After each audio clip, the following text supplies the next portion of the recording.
Hi, my name is Megan and I'm the Big Boss Lady of Wood Stencil Co. Today I'm going to teach you how to assemble your very own DIY wood ornament kit.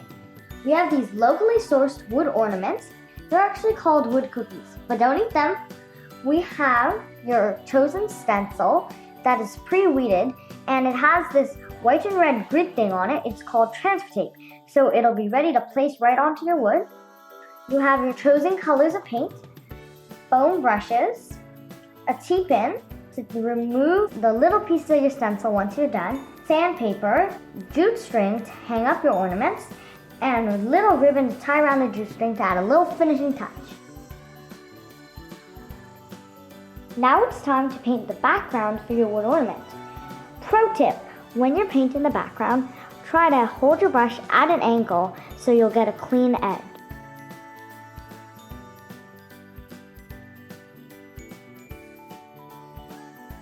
When you're done painting your background, take your 400 grit sandpaper and lightly sand your wood. Then, you can take a lint-free cloth and wipe off all the sanding dust from your project. You don't want anything to be on the surface when you put your stencil down. Remove the backing of your vinyl stencil.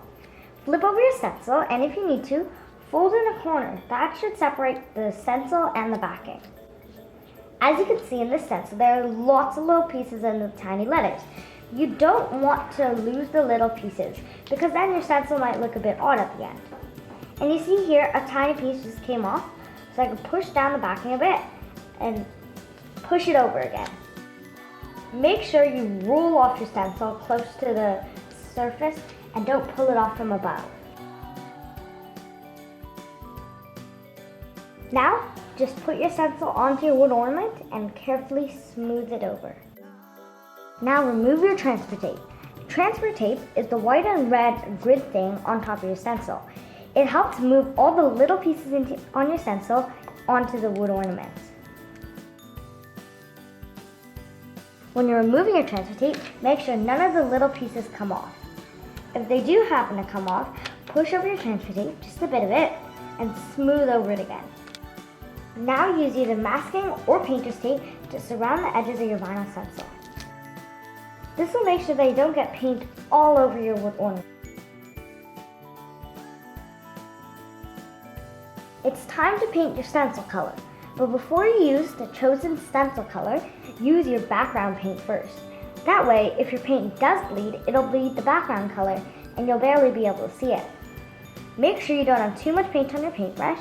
And when you're painting your stencil, dab up and down instead of brushing it on side to side. You'll know you have too much paint on a letter if it starts to look bubbly. If it is looking bubbly, dab at a paper towel to remove some paint on your paintbrush. And then you can dab over the letter very gently to remove some paint. Now, once your background paint is dry, take your other foam brush, gently dip it into your chosen stencil color, and dab it over your stencil.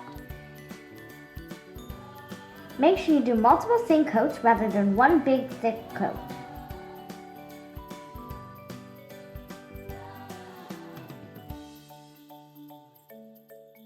Do as many coats as you need until everything is covered and you're satisfied.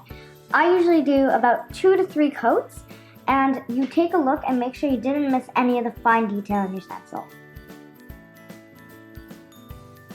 Once your final coat of paint is dry to the touch, you can proceed to remove your masking tape or your painter's tape and your vinyl stencil.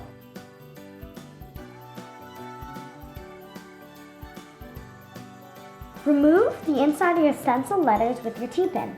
Make sure you don't jab so hard that you remove either your stencil or your background paint, because you don't want that to happen. But if you do happen to take a bit off, we'll teach you how to touch it up in a second.